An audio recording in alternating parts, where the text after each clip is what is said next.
Hello planty people, I am Empress. Welcome back to my channel, Plant Tips with Empress. So today I am in my backyard, so you might hear a bit of ambient background noise and the likes, but I am going to be repotting my delicate, pretty baby for you today. I am going to be upgrading it from the pot it's in into a slightly bigger pot and talking about the best way to do that when you have a long trailing delicate plant that you're a bit scared of repotting because you don't want to hurt it. So let's get into it. So I'm here today with my Tradescantia Green Hill variety, which is this beautiful lush small leaf variety of the Tradescantia family, sometimes called wandering dude, spiderwort, inch plant, has a whole bunch of fabulous names. This one has these really pretty purple leaves on the back and grey leaves on the front. Grows really well. This is almost a year old, this plant. I got given some cuttings about this big about 11 months ago, and I propagated them in soil. And then here it is, still in the same pot that she was in 11 months ago when I put her in. So she's been in this beautiful catcher pot that's now too small, sadly, and I'm going to be upgrading her to another plastic pot. I haven't got another decorative catcher pot at the moment, but I'm going to go shopping for one later this week. Any excuse to go look for a new pretty pot, right? So today I'm potting her up in a mix of my favorite cacti soil and perlite with a few chunks of charcoal in there as well for filtration. I'm going to do a whole video on soil at some point, at least my preferences in soil and what works for me. This is quite a porous mix with a lot of sort of pebbles and sort of stone matter in there. There's a lot less sort of like tree bark and stuff. Like there's a little bit, but not as much. So I'm going to start with filling a little bit of the bottom of the pot. So I'm just going to move pretty lady out of the way for a second.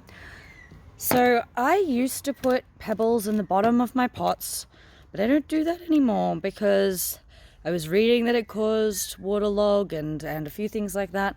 And then I experienced that with a few of my own plants. So I no longer put pebbles or anything in the bottom of my plants' pots. So this is going to make a little bit of mess because I'm doing it for display. So here's a few of the chunks of charcoal that are in there. They also help with drainage, which is good. You want nice loose soil. You don't want super compact soil. You want it to be able to drain well. So that's actually probably too much. All right, and then we're going to get pretty lady out of her pot. So with this part, you want to be so super duper careful because even though these propagate super easily, I don't really want to break much of it off while I'm doing this process. So you just kind of want to squeeze it. So you're loosening up that lump in there. Now, because I've used similar soil to what I've got over here, it's pretty free already, which is nice to see. And then I've got her trails safely kind of there, and I want to just squeeze her out to the side. Come on, honey. That's it. And there we go. So she's got a pretty healthy root system happening in here, which is making me happy.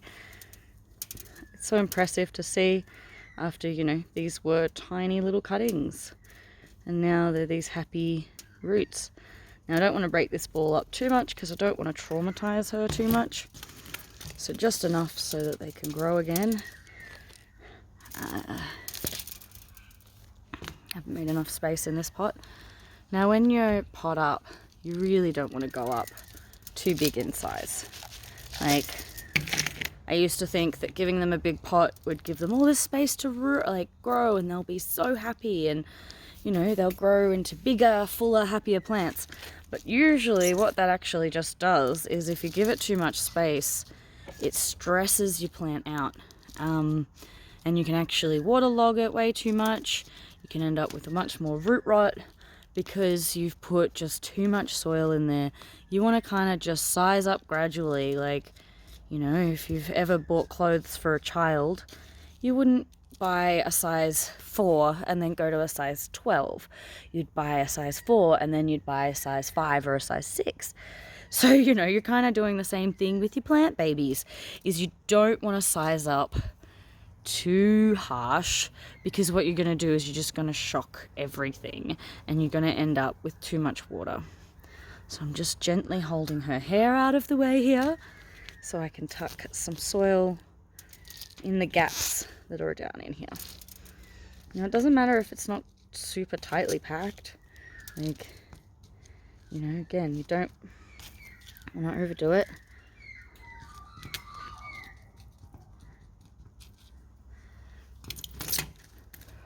So yes, I'm making a big mess here that I normally wouldn't make when I'm repotting a plant, but because I'm being more cautious of the plant than I am being of the table I'm working on, that's why I'm doing it outside. Alright, so I filled in all those gaps around the edges there, and it's got a little lump of fresh soil in the bottom.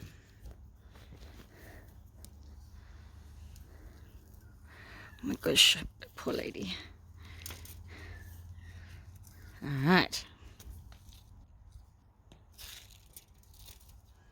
Now you want to leave, you know, about that much gap around your kind of edge here. Like, you can't really see it on the video. Oh, you kind of can, but there's a, you know, about a finger width between the lip and the soil there. And the best thing about that is when you water, you're not going to have all your water fall over the side. You want your water to go, you know, through the pot, not over the edges. All right.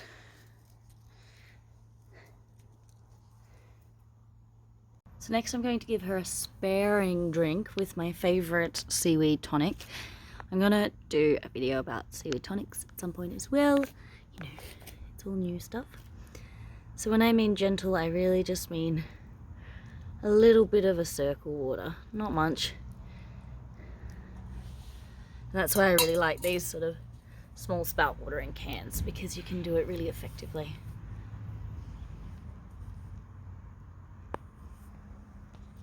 So there is the repot of my lovely Tradescantia Green Hill. I hope that it does well in its new little pot. I'm going to put it back in its hanging basket in my bathroom, even though it doesn't have a ceramic catcher pot at the moment. It will be much happier back in its regular spot, even though it's just been replanted. You know, repotting can be a little bit of a shock to your baby, so you want to, you know, be as kind to it as possible. And putting it back in a spot you know it's really happy already just makes sense. Well, she's back hanging in her hanging planter in my bathroom, looking beautiful. I excitedly forgot that I had, possibly can't see it very well, this lovely recycled plastic pot that I had lying around. Can you see that on there? Hold on, let me hold it back and at a better angle. There we go.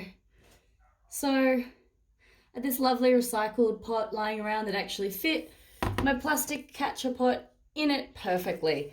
So that's made me super happy. So now I have that in there and she can go back to hopefully thriving and giving me new growth. Anyway, thanks for watching. Remember to like, subscribe, you know, do all those things that make YouTube work. And join me tomorrow for a Water Babies Wednesday. Okay, bye.